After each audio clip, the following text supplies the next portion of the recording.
plus C3 tan inverse x plus C4 cot inverse x.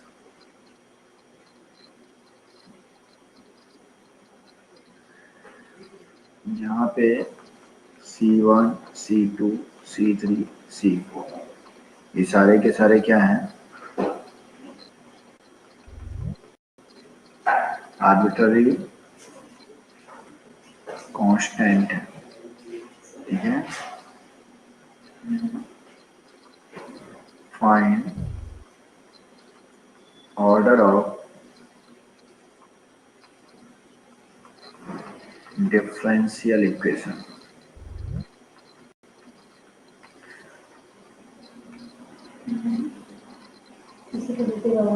होगा और कुछ नहीं।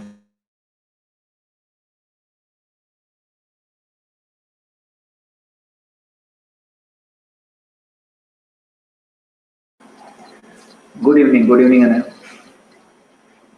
तो ऑर्डर बताना है डिफरेंशियल इक्वेशन का, ठीक है। Find order of differential equation.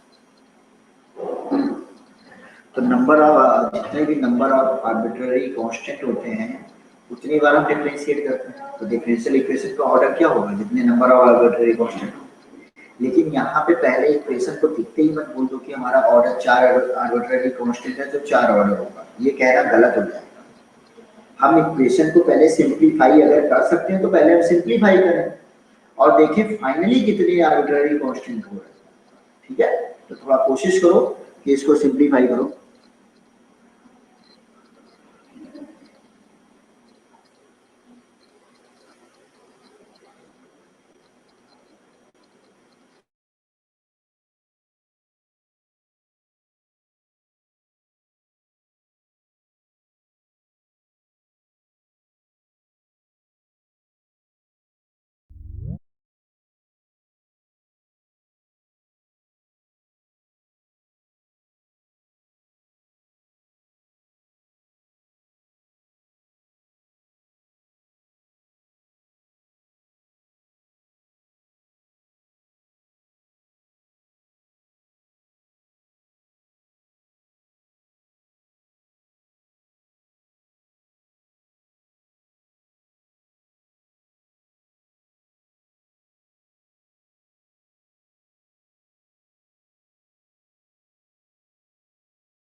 ठीक है, तो अगर हम इसको बेटा सिंप्लीफाई करना चाहें तो हम इसको ऐसे कैसे लिख सकते हैं? y equal to C1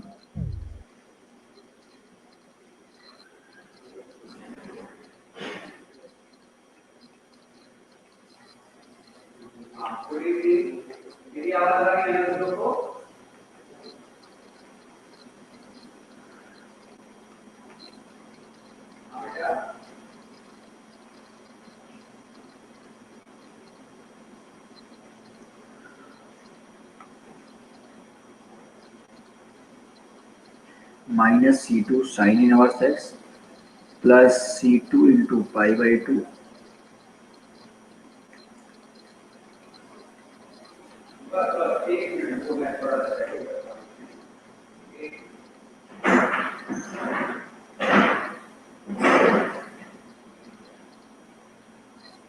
C1 sine inverse x और ये हो गया C2।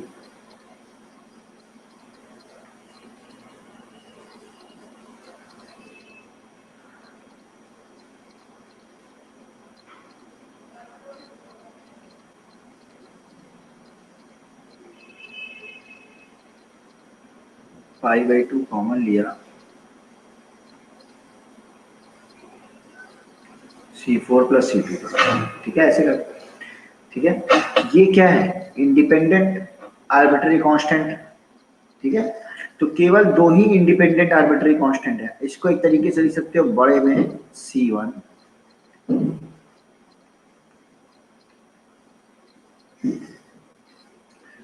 और प्लस C। तो हमारे पास दो ही इंडिपेंडेंट आर्बिट्ररी कांस्टेंट है, दो ही इंडिपेंडेंट आर्बिट्ररी कांस्टेंट हैं, तो ऑर्डर क्या हो जाएगा, 2 हो जाएगा।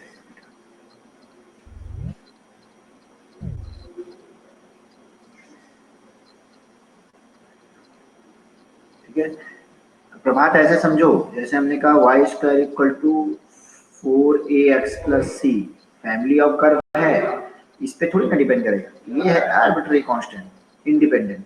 तो y को क्या लिखोगे, 2y dy by D X equal to 4a करा, फिर यहाँ से a की वैल्यू निकाल करके इसमें पुट कर दिया, ठीक है।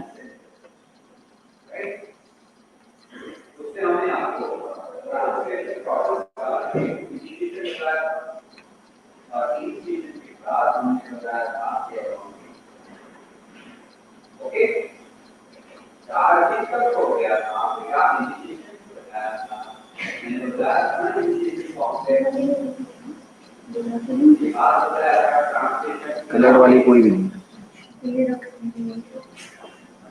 ये भी मतलब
इस डिफरेंशियल इक्वेशन को सॉल्व कीजिए, dy by D X equal to 1 upon X Y, bracket के अंदर X square sine square Y sine Y square plus 1।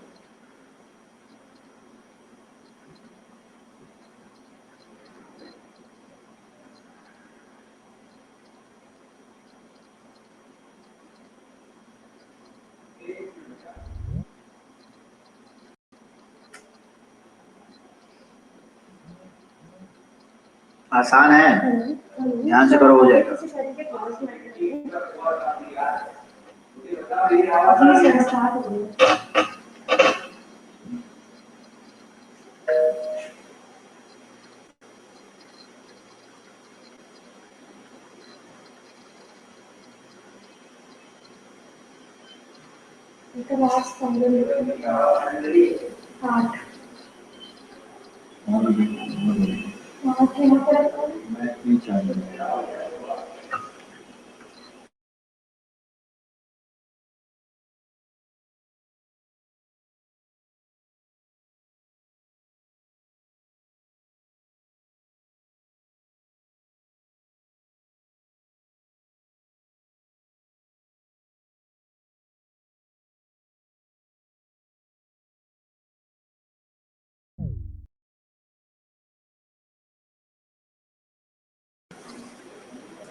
हो गया, ये डिफरेंशियल इक्वेशन सॉल्व हुआ। यहां से देखोगे तो ये लीनियर में कन्वर्ट हो जाएगा।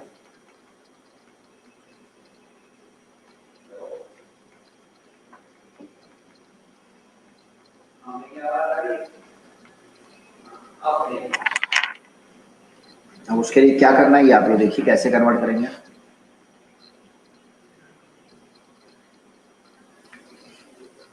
हो रहा है किसी से? आप देखो, अगर इसको आप dx अपॉन dy लिखो इक्वल टू क्या हो जाएगा, xy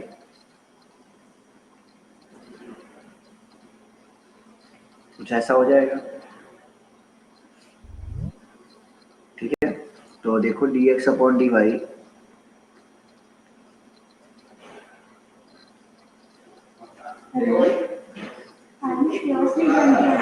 x cube sine Y square Y plus X Y हो गया।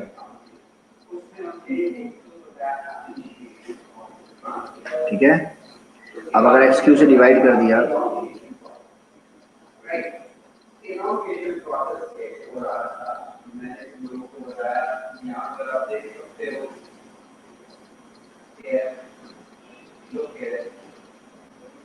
ऐसा हो गया, तो ये क्या हो गया बेटा, देखो 1 upon X cube D X upon D Y minus 1 upon X square Y equal to Y sine Y square. यहाँ से देखो तुम लोगों को कोई दिख रहा होगा reducible differential equation in linear form दिख रहा होगा। लीनियर फॉर्म में कन्वर्ट करने के लिए अगर हम माइनस 1 बाई एक्स स्क्वायर को क्या मान लें,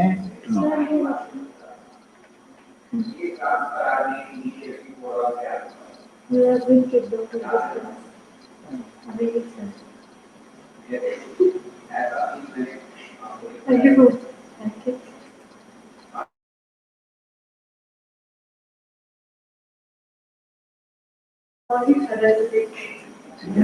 तो इसको क्या लिख सकते हैं आप, minus X to the power minus 2 equal to T.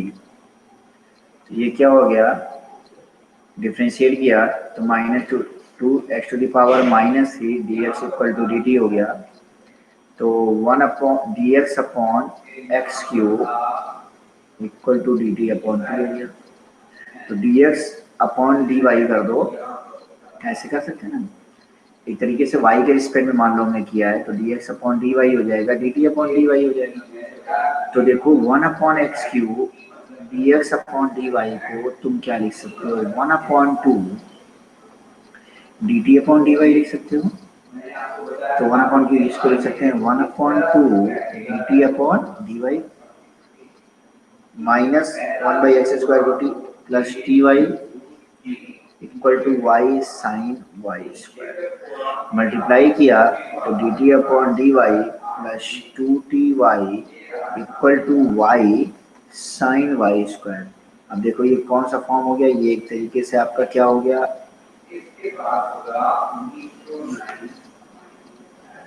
तो इंटीग्रेटिंग फैक्टर आपका क्या हो गया, 2y हो गया। इंटीग्रेटिंग फैक्टर आपका क्या हो गया, 2y हो गया, क्योंकि ये उसी फॉर्म में दिख रहा है ना, D T upon D Y equal to P into T equal to Q. यहाँ पी और क्यू क्या हो जाए,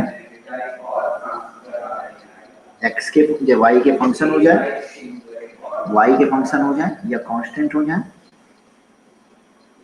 समझ में आया?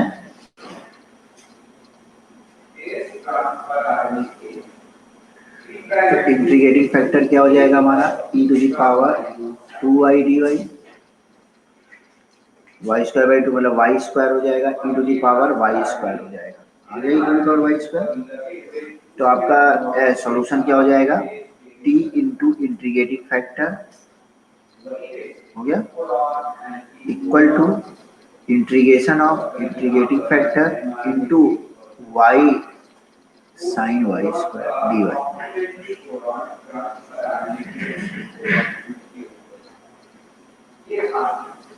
अब कर लोगे, पहले तो वाई स्क्वायर को जेड मानना, तो 2y dy हमारा किस में हो जाएगा, y dy हमारा जेड अपॉन 2 हो जाएगा, तो e to the power Z into sine Z हो जाएगा। अब आराम से कर सकते हो first function into second function से।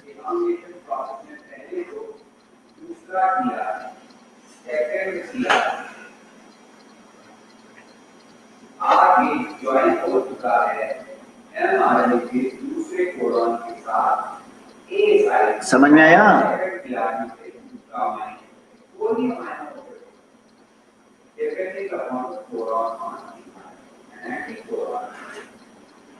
तो ये बाइंड होगा तब जाके मैंने आपको बताया कर लोगे आप, बाकी लोग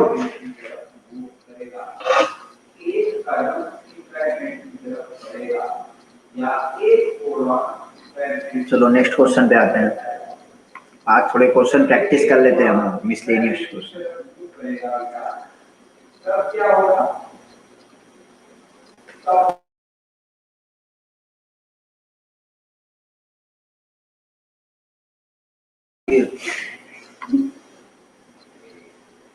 तो इस तरह से किक कर दिए क्लास के बाहर। A function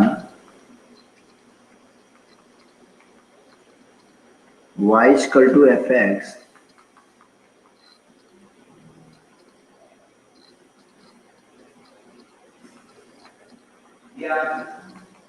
satisfies the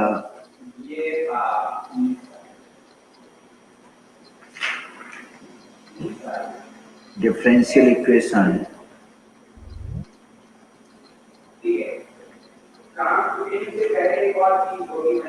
fx into sin 2x minus cos x plus 1 plus sin square x into f dash x equal to 0। और कंडीशन क्या है, इसको सेटिस्फाई करता है गिवन डेट, और क्या दिया हुआ है कि y0 हमारा 0 के बराबर होगा।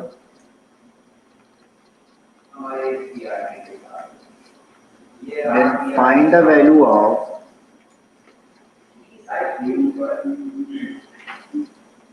f pi by 6।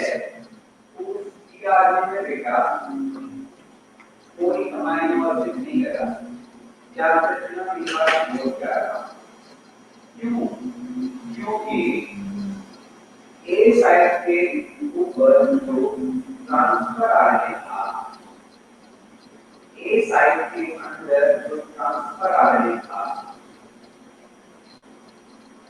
इस ट्रांसफर आने के साथ जुड़ा था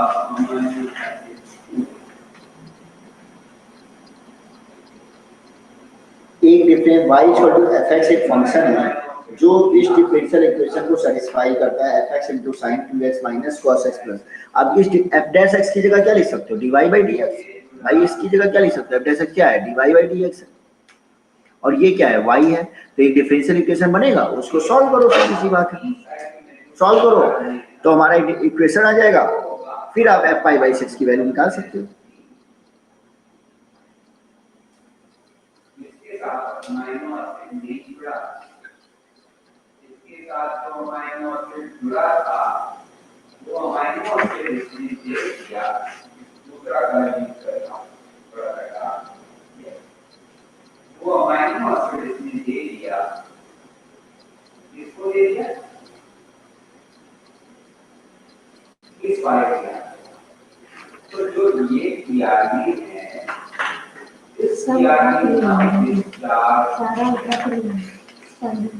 जल्दी करो पहले।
सॉरी, देखो यहाँ पे कह रहा है y 0 पे 0 है, y 0 पर 0 है,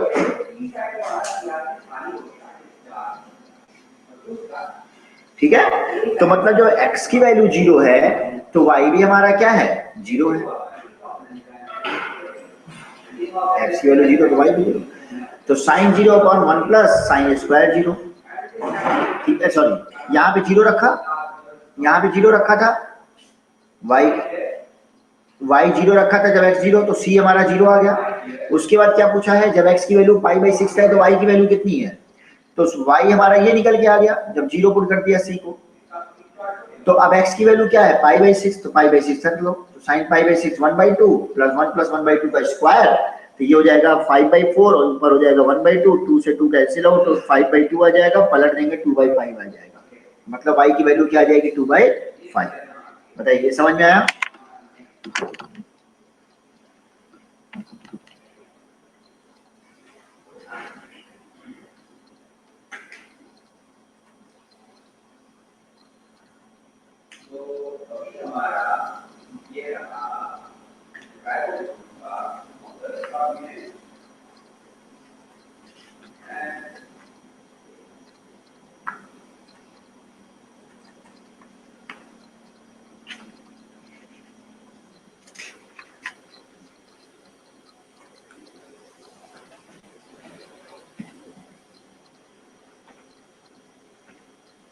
चलो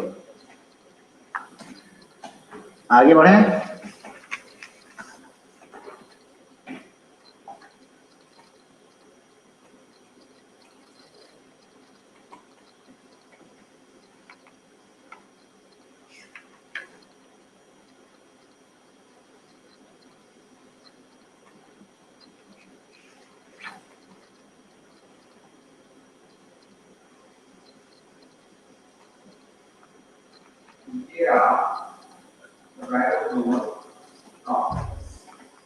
और हम इस डायगोनल कॉम्प्लेक्स में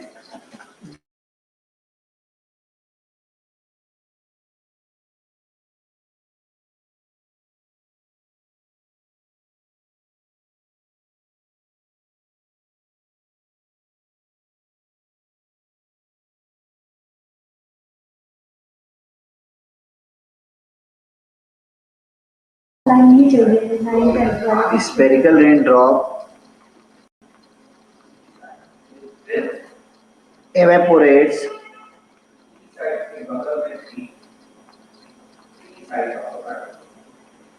at a rate proportional to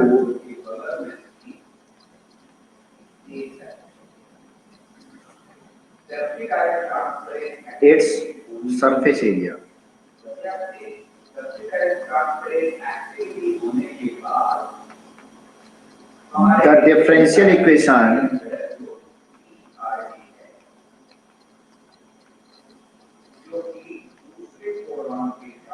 The differential equation corresponding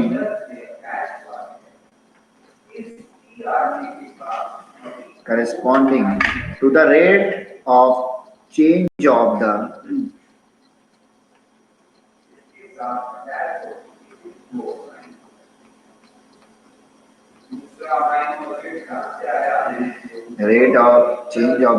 radius of the raindrop.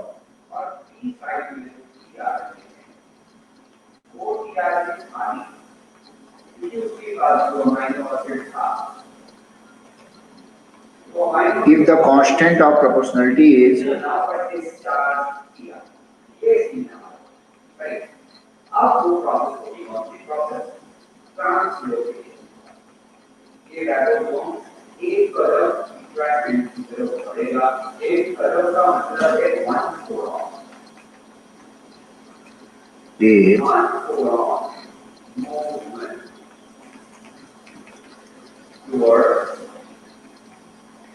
spherical raindrop evaporates at a rate proportional to its surface area. जो spherical raindrop है वो निकल रही है, evaporate हो रही है, किस रेट से, proportional to its surface area, ठीक है। the differential equation corresponding to the rate of change of the radius of the raindrop if the constant of proportionality is greater than 0. तो जो रेन ड्रॉप है उसके radius का change कितना किस rate से होगा, ठीक है, अगर के ग्रेटर देन 0।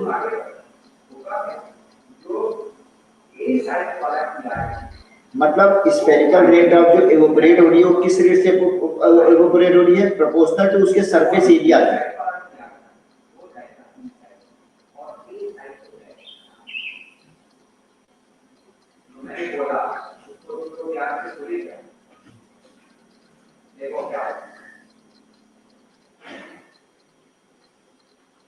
अगर रेन ड्रॉप इवेपोरेट हो रही है तो उसका मतलब क्या हो जाएगा, उसका वॉल्यूम घट रहा है। स्फेरिकल है तो स्फीयर का वॉल्यूम क्या होता है, वॉल्यूम घट रहा है। वॉल्यूम किसके डायरेक्टली प्रोपोर्शनल है, उसके सरफेस एरिया के।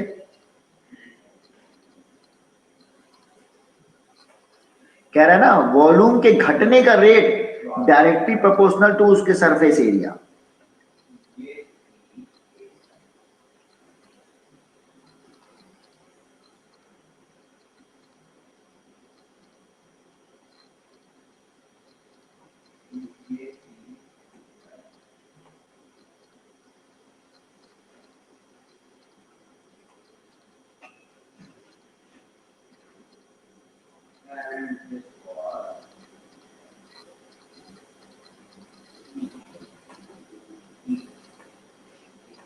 अच्छा ऑप्शन भी, अच्छा वो कह रहा है डिफरेंशियल इक्वेशन बताओ क्या होगी, डिफरेंशियल इक्वेशन निकालना है। ऑप्शन नहीं दिया है हमने, लेकिन निकालना आपको डिफरेंशियल इक्वेशन।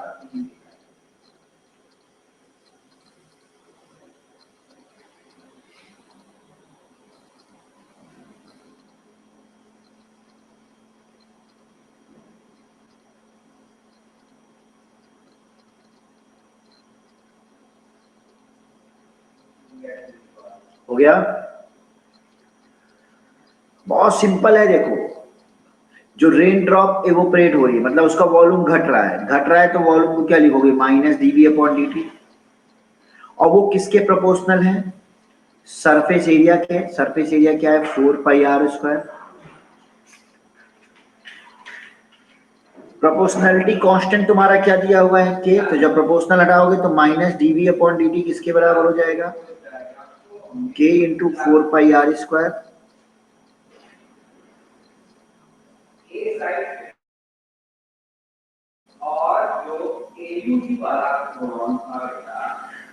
Minus 4k/r²।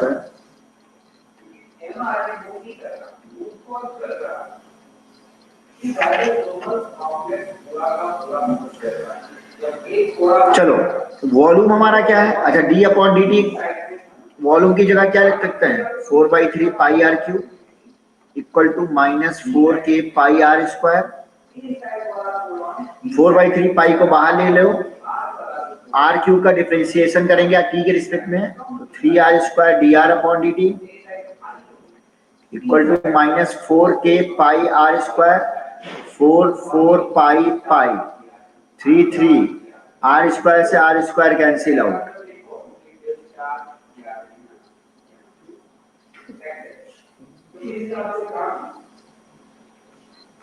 तो dr/dt इक्वल टू क्या हो जाएगा, माइनस के। तो dr/dt प्लस के इक्वल टू क्या आ जाएगा, 0। तो यही होगा आपकी रिक्वायर्ड डिफरेंशियल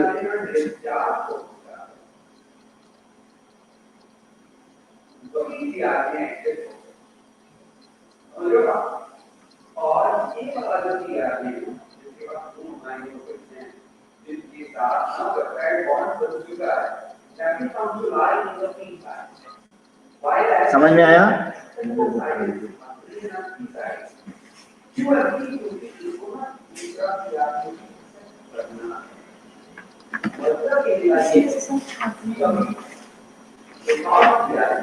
समझ में आ गया।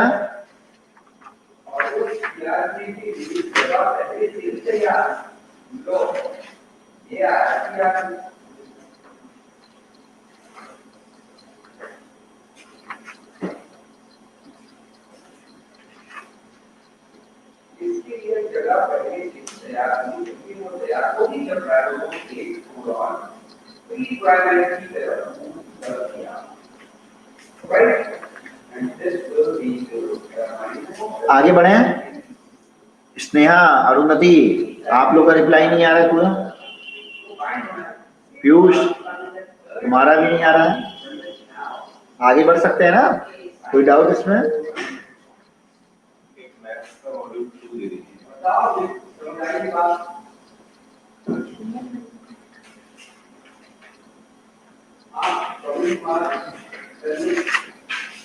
चलो लास्ट ईयर के कुछ क्वेश्चन लगाओ। देखो 2006 में आया हुआ है।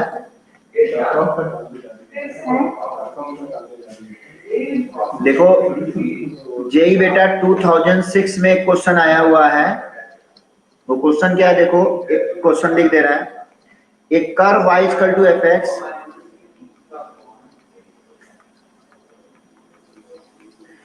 passes through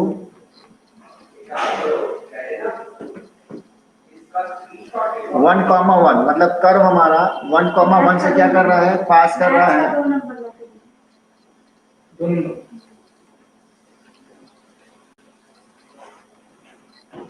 and tangent at px, y cuts the x-axis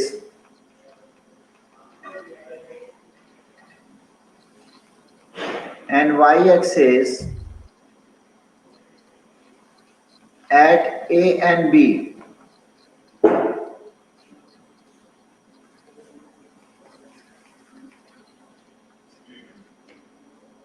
Respectively,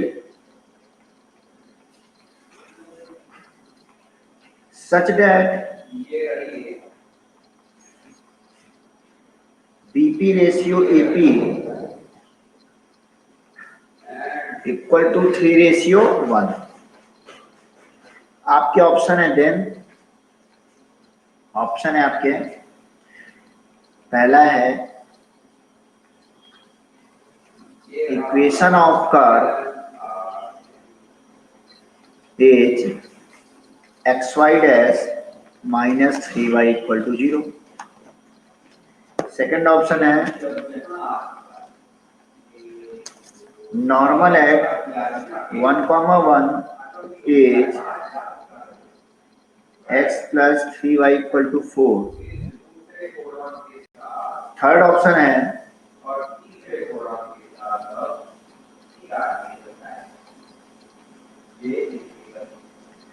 curve passes through 2,1/8। और इसका फोर्थ ऑप्शन है इक्वेशन ऑफ कर्व इज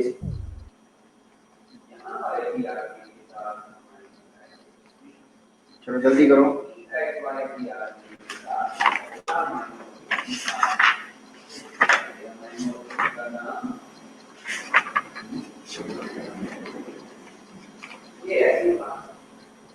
अब क्या होगा, अब फिर से होगा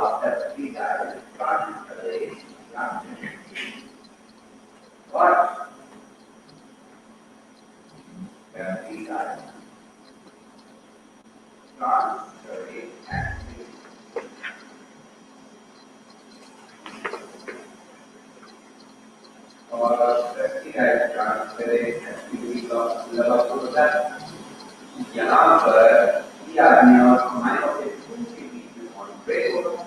और हमारे के साथ मतलब ये पूरा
कहती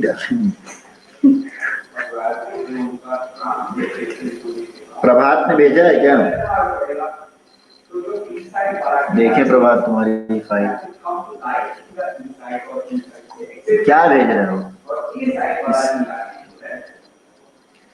आसान तो है ये बेटा, ये तो अभी कराए हैं तुम्हें, चौथा नंबर तो अभी कराए हैं।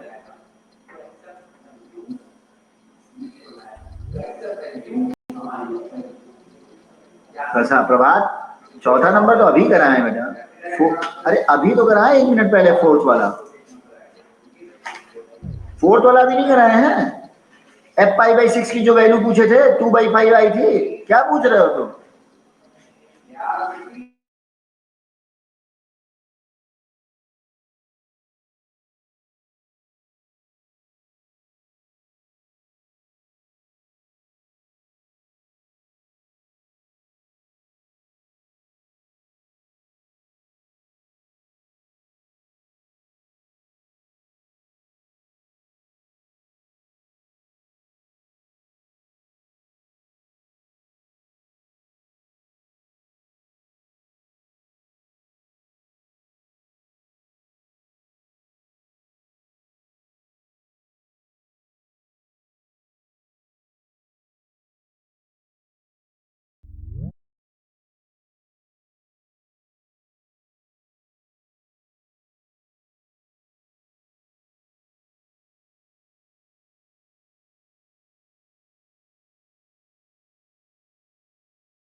कोई बात नहीं, चलो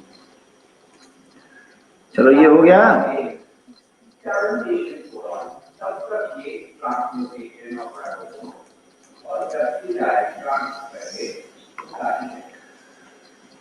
चलो इसको ये वाला रफ रफ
दीजिए।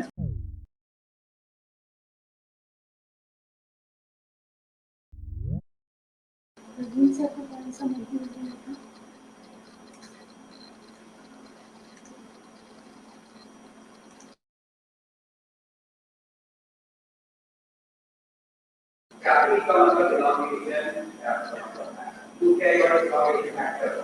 पांच क्यों मेरा दिखा रहा है? चलिए,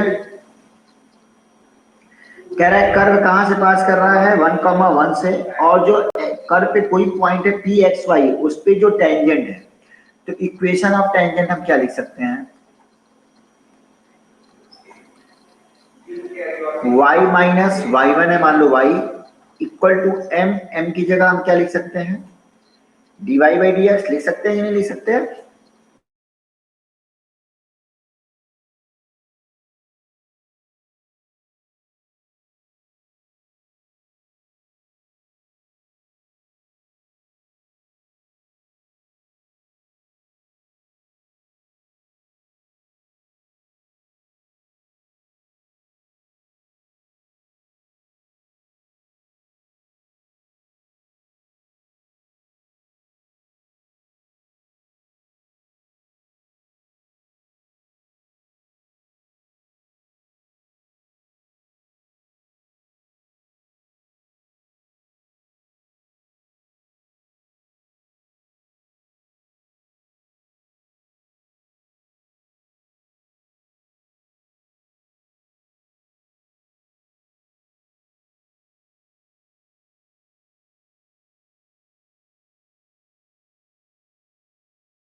डिस्टरबेंस है आज थोड़ा सा, लोग जो हम मोबाइल नेट से कनेक्ट करते हैं।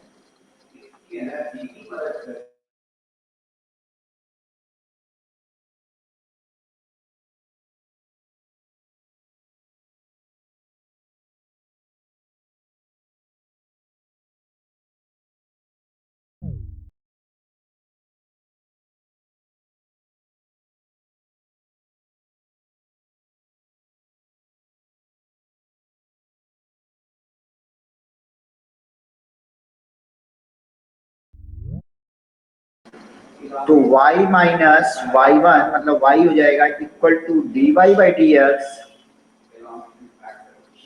ये इक्वेशन ऑफ टेंजेंट हो जाएगा, ये तो इक्वेशन ऑफ टेंजेंट हो जाएगा कि नहीं बताओ?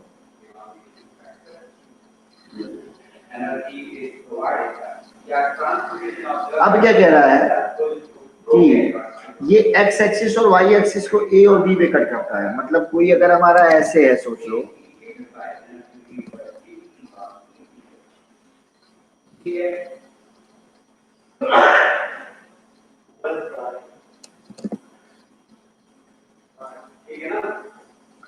ए और बी। बेटा देखो, अगर प्रॉब्लम है तो जैसे हम लोग ने आप हम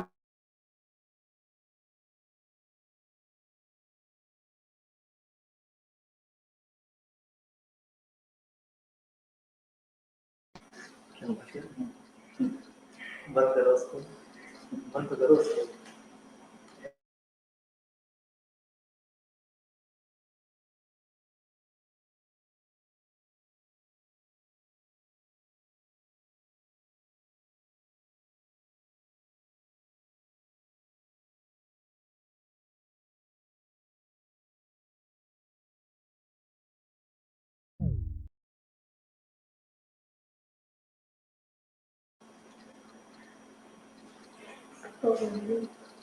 तो इक्वेशन ऑफ टेंजेंट बेटा क्या हो जाएगी, ये है। अब ये ए पे और बी पे कट कर रही है, ए पे क्या होगा, एक्स की वैल्यू 0 होगी, तो वाई क्या हो जाएगा, देखो पॉइंट ए क्या हो जाएगा 0 कामा एक्स को 0 कर दो तो वाई हो जाएगा, जब एक्स हमारा 0 है तो वाई हमारा क्या हो जाएगा, Y minus Y equal to minus X D Y by D X. तो कैपिटल वाई हो जाएगा Y minus X D Y by D x.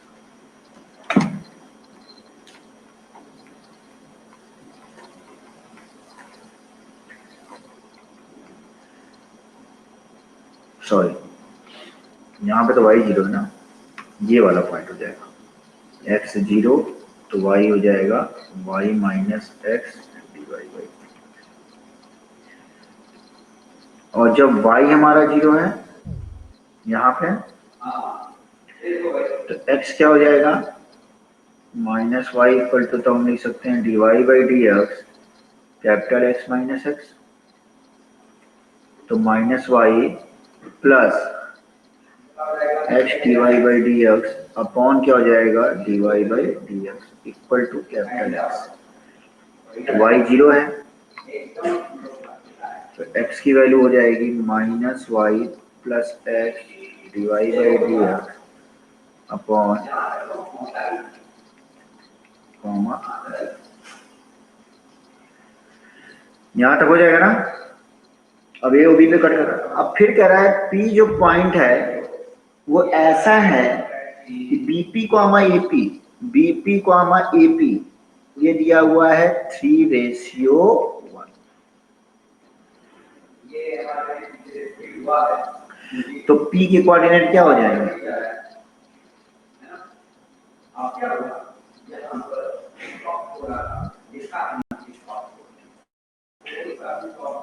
P का अगर x कोऑर्डिनेट या y कोऑर्डिनेट लिखना है तो क्या लिखोगे? P का x, P के कोऑर्डिनेट क्या हो जाएंगे?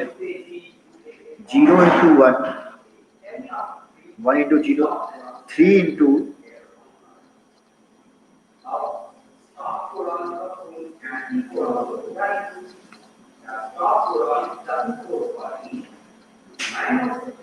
3 अपॉन 4, 3 plus 1 4 हो जाएगा।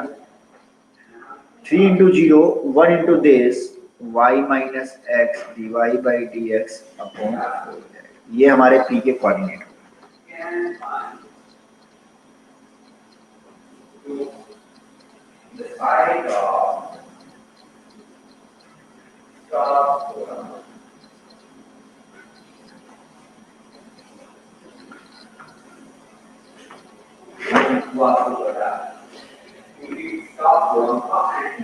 बोलिए हो गए?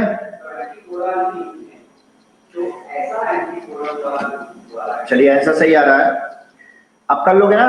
और यही हमारा क्या है x कॉमा वाई है, x इक्वल टू क्या हो जाएगा? x इक्वल टू दिस, तो -3y plus 3x dy by dx upon 4 dy by dx, cross multiply किया 4x dy by dx equal to -3y plus 3x dy by dx, ये इधर चला गया x dy by dx equal to -3y, आप इधर dy upon y लिख दो और -3 dx अपॉन x कर दो, तो ln y equal to -3 ln x plus ln c।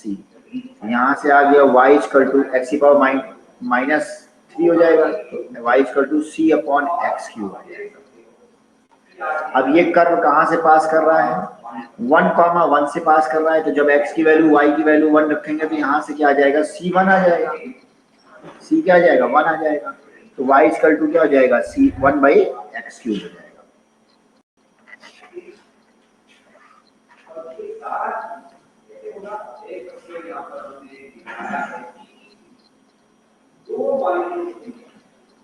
ठीक है, समझ में आ गया? ऑप्शन आपके क्या क्या थे? कर्व कहां से? सी की वैल्यू, इसको पहले यहां तक नोट कर लिया, आगे बढ़े।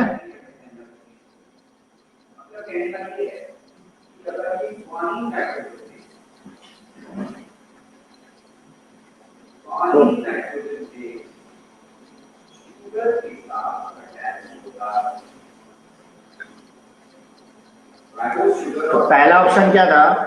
हाँ, तो पहले तो ये लिख लो, कर्व जो कहां से पास कर रहा है? 1,1 से सेटिस्फाई करेगा, तो 1 इक्वल टू c बाई 1, यहाँ से c की वैल्यू क्या गई? 1, तो इक्वेशन ऑफ कर्व क्या हो गया?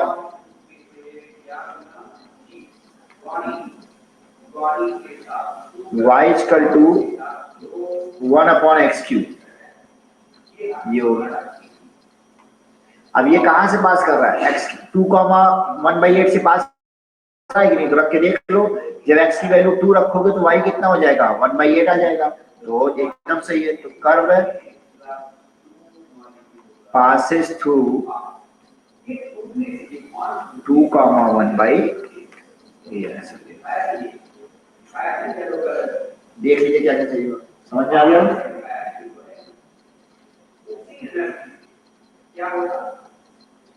चलिए एक आध क्वेश्चन और करते हैं जो जेई में आया हुआ हो।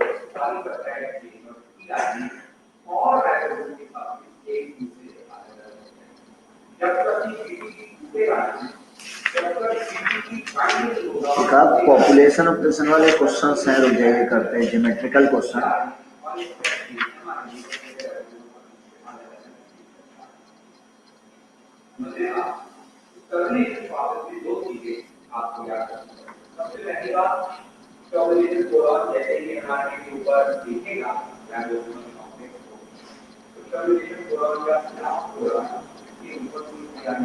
करा रहे बेटा, प्रभात सारा कुछ करा रहा है, रुक जाओ। एक चीज पढ़ाना है बस, उसको पढ़ा करके करा रहे। The population of A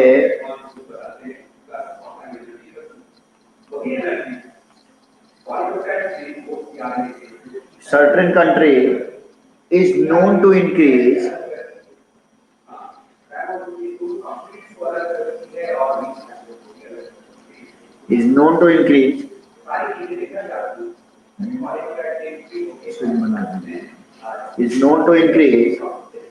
at a rate proportional to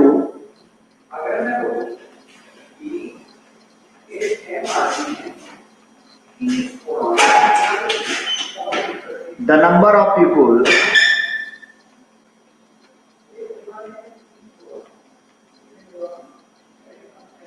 presently living in the country.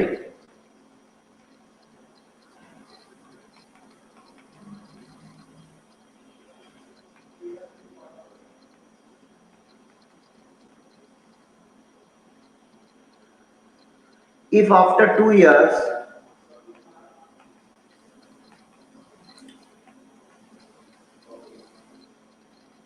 the population has doubled,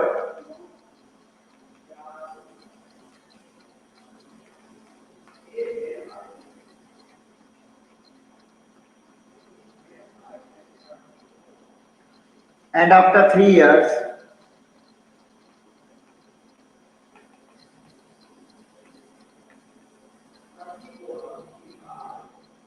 the population is 20,000.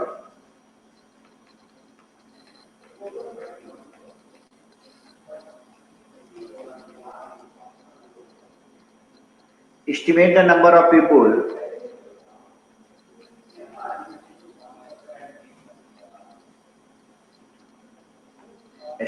number of people initially living in the country.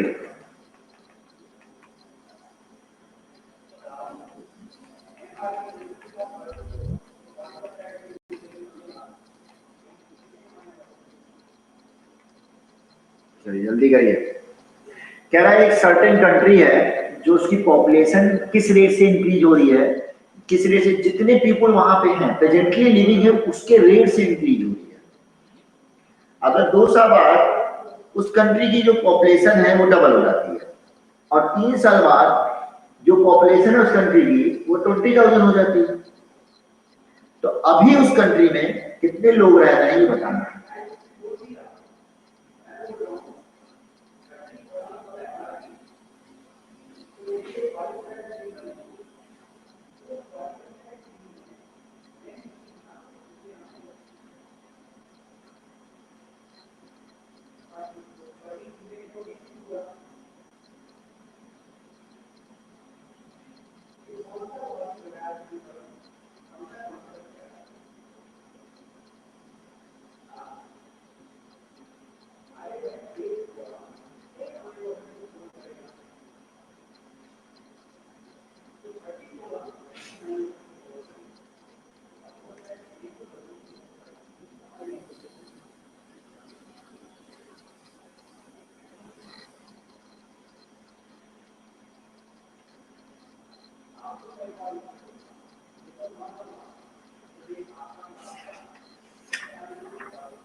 जल्दी करो।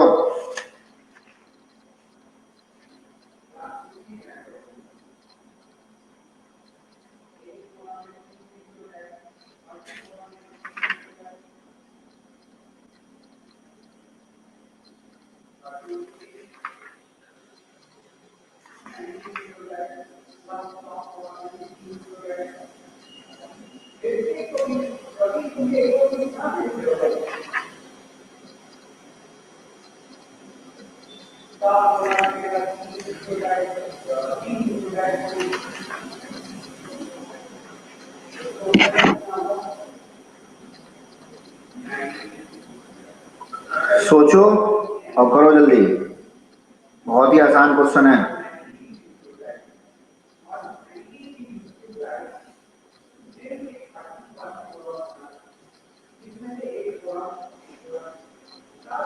इसी टाइप का एक क्वेश्चन कल भी कराया था।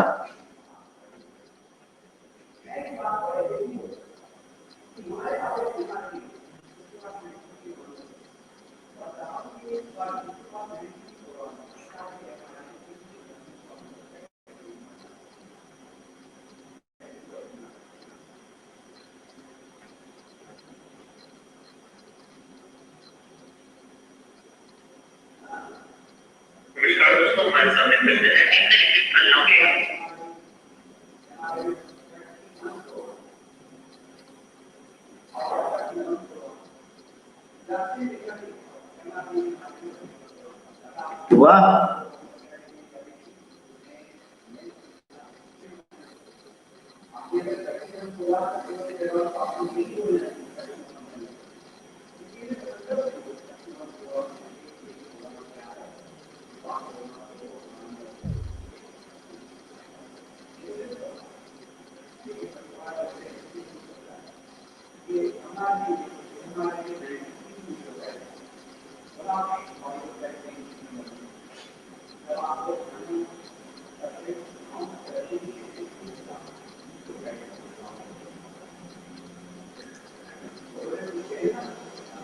$70,000?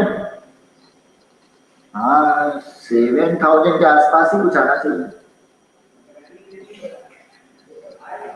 जल्दी से बता दे रहे हैं।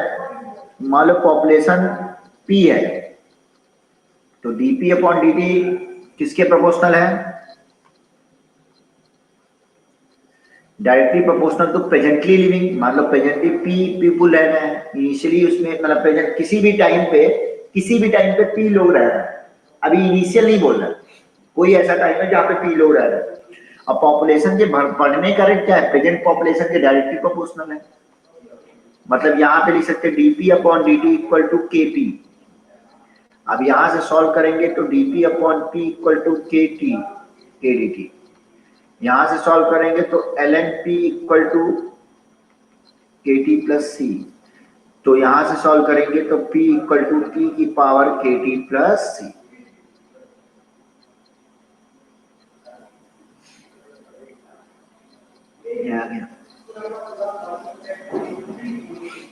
अब कह रहा है 2 साल बाद इन पॉपुलेशन जो है डबल हो जाती है। तो लेट T इक्वल टू 0 पे पॉपुलेशन कितनी रही होगी? P0।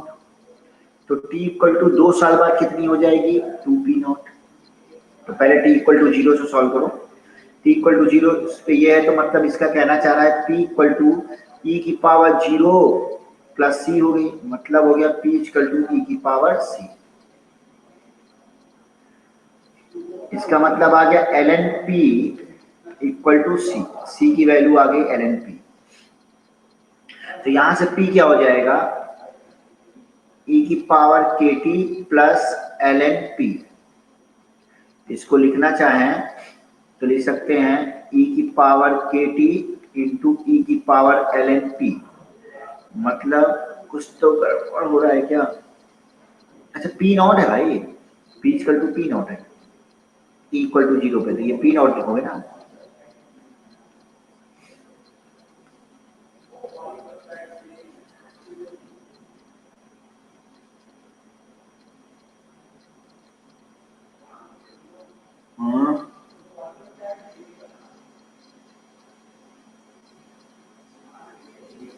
नहीं, कुछ गड़बड़ हो रहा है। हाँ देखो ये हो रहा है। अच्छा, यहाँ पे पुट कर दिया ना ln P। C की वैल्यू ln P0 आ गई। ln p नॉट आ गई ना, तो यहां से c की वैल्यू ln p नॉट रखो, तो p इक्वल टू क्या आ जाएगा, अभी इक्वेशन क्या बन गई, e की पावर kt इंटू e की पावर c की वैल्यू ln p नॉट, तो p इक्वल टू आ गया p नॉट e की पावर kt। अब कह रहा है कि 2 साल बाद जब p की वैल्यू 2 है तो p हमारा 2p नॉट हो जाएगा, तो 2p naught equal to p naught e की पावर kt, k इंटू 2 रख दिया, cancel out, 1/2 equal to e की पावर 2k, यहां से ln 1/2 कितना आ गया 2k, तो माइनस ln2 हो गया, यहां से माइनस ln2 इक्वल टू क्या आ गया 2k, यहां से k क्या आ गया -1/2 ln2, यहां पे k की वैल्यू पुट कर लोगे, यहां तक पहले नोट कर लो तब आगे बढ़े।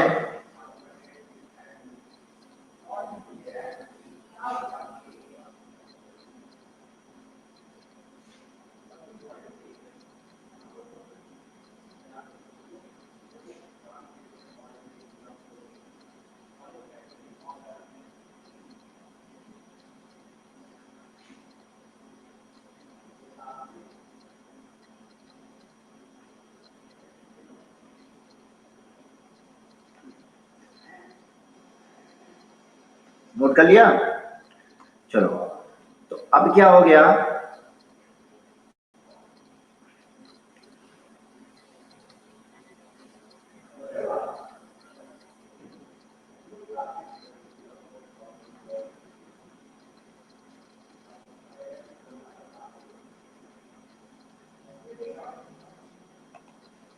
अरे यार क्या आया था, k इक्वल टू कितना आया था -1/2 ln2 आया था क्या,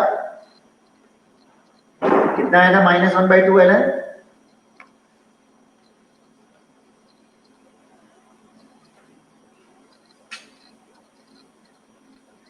k कितना आया था,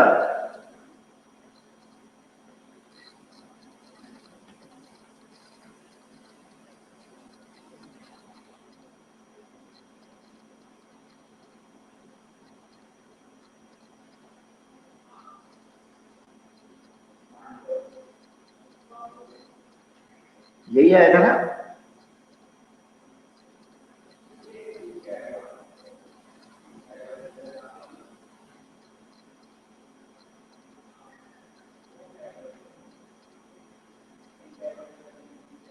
माइनस में ही आया था ना,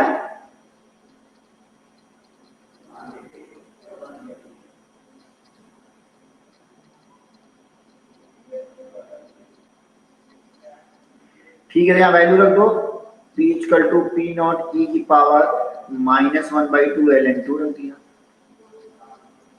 इंटू t, फिर कह रहा है t इक्वल टू 3 पे पॉपुलेशन कितनी हो जा रही है 20,000, तो इनिशियली बताना है p नॉट बताना है, तो p की वैल्यू 20,000 रख दिया equal to p naught e की पावर -1/2 ln2 इंटू 20, सॉरी 2 3, अब इस पूरे को सॉल्व कर लो और p नॉट की वैल्यू निकाल लेना, समझ में आया, हमको लग रहा है यहाँ 1/2 प्लस में आना चाहिए, चेक करो यहाँ प्लस में आना चाहिए, कहीं कैलकुलेशन मिस्टेक हुई है, ये 1/2 यहाँ प्लस में आएगा, ध्यान से लिख लेना, हम क्या फिर से चेक करें, 2 साल बाद पॉपुलेशन डबल हो जाती है, तो मान लो डबल के लिए 2p नॉट करोगे, 2p नॉट तो 2 हो जाएगा, हाँ तो वही आ रहा है, सॉरी सही है 1/2 ln2 आएगा, माइनस में नहीं आएगा, देखो 2p नॉट करोगे p नॉट से p नॉट कटेगा तो 2 हो जाएगा, ln2 करोगे तो kt आ जाएगा, यहाँ t हमारा 2 है, 2 इंटू k बराबर 1/2 ln2, माइनस नहीं होगा 1/2 ln2 होगा, साफ साफ दिख रहा है माइनस नहीं होगा,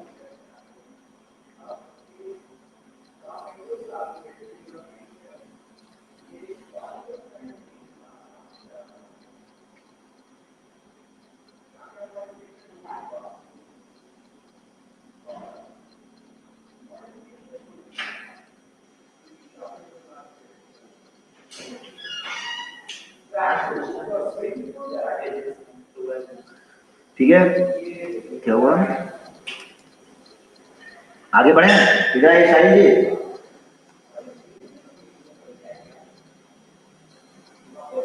सॉल्व कर दे। अरे यार चलो, इतना आसान चीज भी सॉल्व ही करा लो तुम हमसे।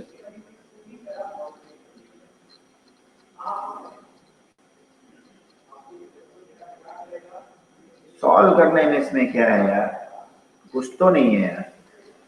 अब देखो इसको ऐसे लिख सकते हैं, 20,000 इक्वल टू पी नॉट ई की पावर एल एन, और ये 3/2 है तो 2 की पावर 3/2, ऐसे ई से एल एन कट गया, तो P naught equal to 20,000 upon 2 की पावर 3/2 मतलब 2√2, तो हो जाएगा 10,000 अपॉन √2। √2 की वैल्यू कितनी होती है, 1.414। अभी जितना आ जाए देख लो, जितना भी आ जाए देख लो, 7071 के आसपास आ रहा है, ये आंसर हो गया सॉल्व।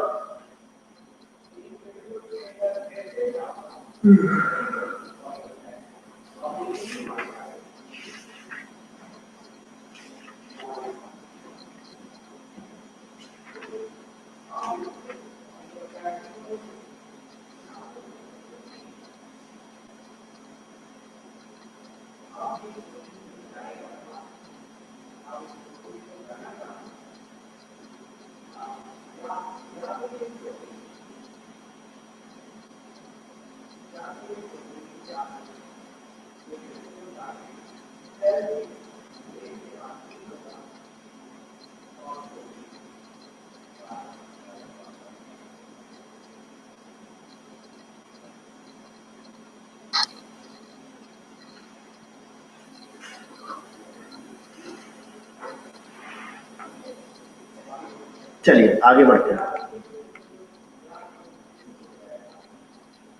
अच्छा एक आध, चलिए ऐसे एक बार आया है,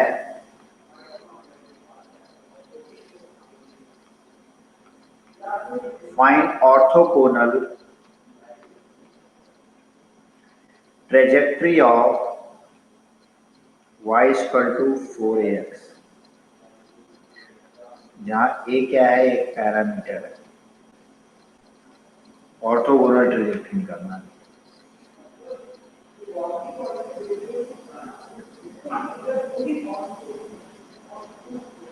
ऑर्थोगोनल ट्रेजेक्ट्री का मतलब हो गया एक ऐसे कर्व का इक्वेशन निकालना है जो इस कर्व को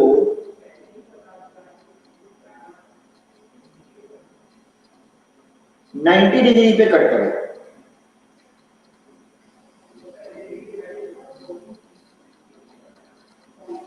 ऐसे कर्व का इक्वेशन निकालना है जो इस कर्व को कहां कट करे, 90 डिग्री। 2 मिनट का टाइम लीजिए, सोचिए जरा।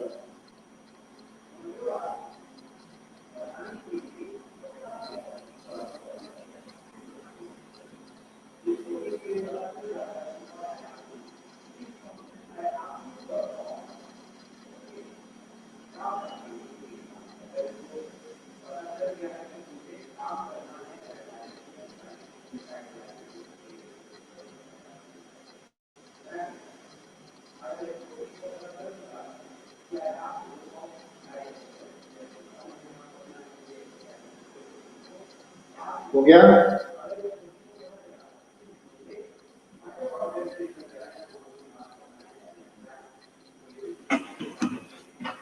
देखिए अब सबसे पहले तो dy बाई डी एक्स निकाल लो, तो 2y dy by D x क्या हो जाएगा, 4a हो जाएगा, हो जाएगा 2y dy by D x क्या हो जाएगा, 4a हो जाएगा। ये इक्वेशन नंबर 1 है, इक्वेशन नंबर 2 है। अब यहाँ से 4a की वैल्यू फर्स्ट में पुट करो, तो y स्क्वायर इक्वल टू हो जाएगा 2y dy by D X into X, y से y एक कैंसिल आउट करिए, तो y equal to 2x dy by D x,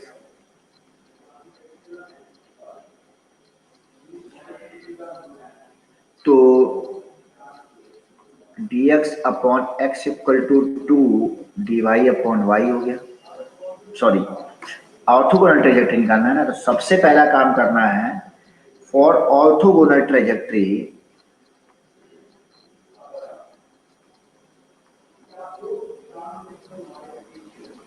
ये क्या देता है, स्लोप देता है। तो इसके परपेंडिकुलर का स्लोप क्या होगा, minus D X upon D Y. इन दोनों को मल्टीप्लाई करो, देखो -1 आ जाएगा, मतलब ये वाला स्लोप में परपेंडिकुलर हो जाएगा। तो dy बाई डी एक्स की जगह बस minus D X upon D Y लिख लो, तो y इक्वल टू क्या हो जाएगा, 2x minus D X upon D Y. यहाँ से तुम्हारा क्या हो जाएगा, y dy equal to minus 2x D X, integrate कर दिया, y square by 2 equal to minus 2 into X square by 2 plus C, y square by 2 equal to minus X square plus C, Y square equal to minus 2x square plus C, तो Y square plus 2x square equal to सी। ये हमारे orthogonal trajectory का equation आ गया। तो समझ में आ गया, बोलो टाइप कराना है।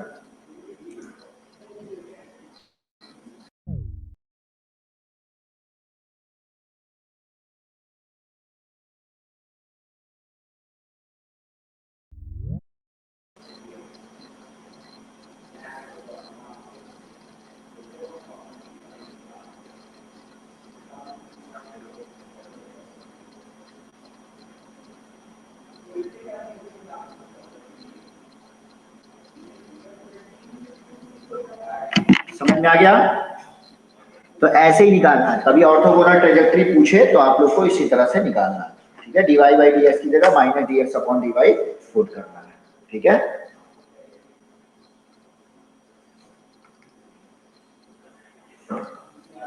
चलो एक क्वेश्चन और ले लो, जल्दी से कर दो। Find the orthogonal trajectory of X Y equal to C. X Y equal to C का ऑर्थोगोनल ट्रेजेक्ट्री निकालिए।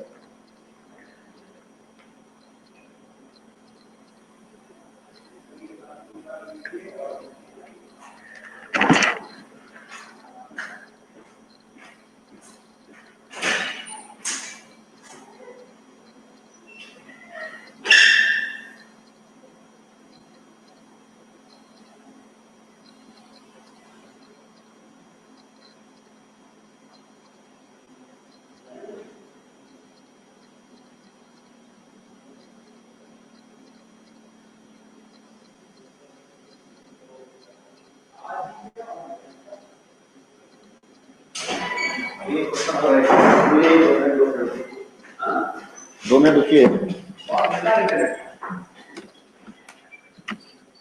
क्वेश्चन दिए हैं तो हो गया। हाँ, तो क्या करोगे, x dy by D X plus Y equal to क्या हो जाएगा, 0। ऑर्थोगोनल ट्रेजेक्ट्री के लिए क्या करेंगे, dy बाई डी एक्स को किससे रिप्लेस कर देंगे, minus D X upon D Y से। तो क्या हो जाएगा, x minus D X upon D Y plus Y equal to 0। तो यहां से क्या आ गया, x D X equal to Y D Y आ गया। तो यहां से इंटीग्रेट कर दो, तो X square equal to Y square plus C. तो यहां से आ गया X square minus Y square equal to. ये किसका इक्वेशन है, जो बता सकते हो तुम लोग,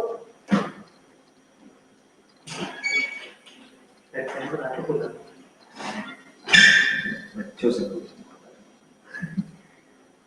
किसका इक्वेशन है बताओ, रेक्टेंगुलर हाइपरबोला पढ़े हो, एसेंट्रिसिटी कितनी होती है रेक्टेंगुलर हाइपरबोला की,